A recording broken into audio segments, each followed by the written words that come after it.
Kolachery PHCയിൽ biochemistry analyser പ്രവർത്തനരഹിതമായിട്ട് മാസങ്ങൾ കഴിഞ്ഞു. രക്തപരിശോധനയ്ക്കും മറ്റ് ലാബ് ടെസ്റ്റുകൾക്കും സ്വകാര്യ ലാബുകളെ ആശ്രയിക്കേണ്ട ഗതികേടിലാണ് രോഗികൾ. നടപടി ഉണ്ടായില്ലെങ്കിൽ ശക്തമായ പ്രക്ഷോഭത്തിനൊരുങ്ങുകയാണ് ജനങ്ങൾ.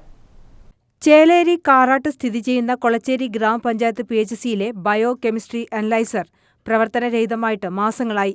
ഇതുമൂലം രക്തപരിശോധനയ്ക്കും മറ്റ് ലാബ് ടെസ്റ്റുകൾക്കും എത്തുന്ന രോഗികൾ സ്വകാര്യ ലാബുകളെ ആശ്രയിക്കേണ്ട സ്ഥിതിയാണ്.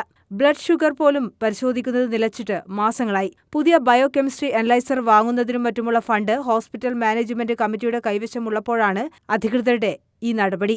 ഇത് സ്വകാര്യ ലാബുകളെ സഹായിക്കാനാണെന്ന് BJP Kolachery panchayat committee president EP Gopalakrishnan കുറ്റപ്പെടുത്തി. ഇവിടെ വരുന്ന രോഗികൾ ഒരു ബ്ലഡ് ഷുഗർ ടെസ്റ്റ് ചെയ്യാൻ വേണ്ടി ഇപ്പോൾ ഇന്ന് സമീപ സ്ഥലത്തുള്ള സ്വകാര്യ സ്ഥാപനങ്ങളെ, സ്വകാര്യ ലാബുകളെ ആശ്രയിക്കേണ്ടി വരുന്നുണ്ട്. നിർധനരായ പാവപ്പെട്ട രോഗികൾ ഫീസ് കൊടുത്ത് പൈസ കൊടുത്തിട്ട് പുറത്തുള്ള ലാബിൽ നിന്ന് ടെസ്റ്റ് ചെയ്യേണ്ടി വരുന്നത്. എന്താ കാരണം? ഇവിടെയുള്ള ബയോമെട്രിക് അനാലിസർ അത് തകരാറിലാണെന്ന് പറഞ്ഞാൽ 2 മാസത്തിലധികമായി തകരാറിലായിട്ട് അത് വാങ്ങിക്കുക, പുതിയൊരെണ്ണം വാങ്ങിക്കുന്നതിന് വേണ്ടിയുള്ള നടപടിക്രമങ്ങളോ ഇവരൊന്നും ചെയ്യുന്നില്ല. ഇപ്പോൾ ആകെ 1,25,000 1,4 ലക്ഷം റുപ്യ വേണ്ടുന്നൊരു അനലൈസറാണത്. അതായത് ഒരു സെമി അനലൈസറെ ഇവിടെ ആവശ്യമുള്ളൂ, അത് വെച്ചിട്ടാണ് വേണ്ടത്. അതിനുവേണ്ടി നടപടിക്രമങ്ങളായിട്ട് തന്നെ ഇവർ ഒരു മാസം 1.5 മാസം ആദ്യം DMO അടങ്ങുന്ന ഒരു കമ്മിറ്റി സാങ്ഷൻ ചെയ്യണമെന്ന് പറഞ്ഞാൽ ആ കമ്മിറ്റിയുടെ മുമ്പിലായി.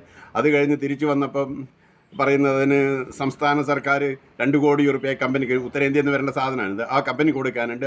അതുകൊണ്ട് ആ പൈസ കിട്ടാതെ കൊണ്ട് കമ്പനി അയച്ചു തരുന്നില്ല എന്ന് പറയുന്നത്. ഇപ്പം അങ്ങനെ അങ്ങോട്ടും ഇങ്ങോട്ടും പേപ്പർ വർക്ക് വേണ്ട വിധത്തിൽ ഇടപെടാതെ കണ്ട്, കാരണം ഇത് വ്യക്തമായിട്ട് ഇടപെടുകയാണെങ്കിൽ ഒരൊറ്റ ദിവസം കൊണ്ട് വാങ്ങിക്കാവുന്ന ഒരു പ്രശ്നമേ ഉള്ളൂ.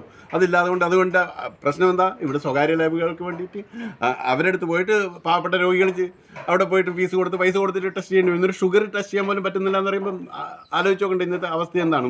അതേപോലെ തന്നെ ഇവിടെ 3 ഡോക്ടർമാരുണ്ട്. മിക്ക ദിവസങ്ങളും ഉച്ചയ്ക്ക് ശേഷം OP ഉണ്ടാവില്ല.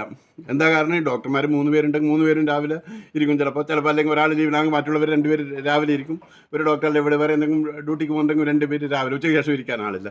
ഇതിനൊക്കെ ഒരു വ്യവസ്ഥാപിതമായ രീതിയിൽ ഒരു മാനേജ്മെൻറ്റ് ചെയ്യുന്നില്ല. അത് പഞ്ചായത്തിൻ്റെ ഭാഗത്തുനിന്നുകൊണ്ട് അനാസ്ഥ ഉണ്ടാകുന്നുണ്ട്. പഞ്ചായത്തും കൂടി ഇതിൽ ഇടപെട്ടിട്ട് വേണ്ട കാര്യങ്ങൾ ചെയ്യേണ്ടതാണ്. മെഡിക്കൽ ഓഫീസറും അത് ശ്രദ്ധിക്കേണ്ടതാണ്. അതിനനുസരിച്ച് ഡ്യൂട്ടി കൊടുത്തുകൊണ്ട് സംയോജിപ്പിച്ചിട്ട് പ്രവർത്തിപ്പിക്കേണ്ടതാണ്.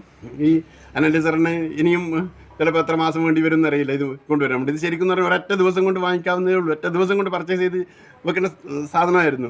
ദിനംപ്രതി 100ഓളം രോഗികൾ ആശുപത്രിയെ ആശ്രയിക്കുന്നുണ്ട്.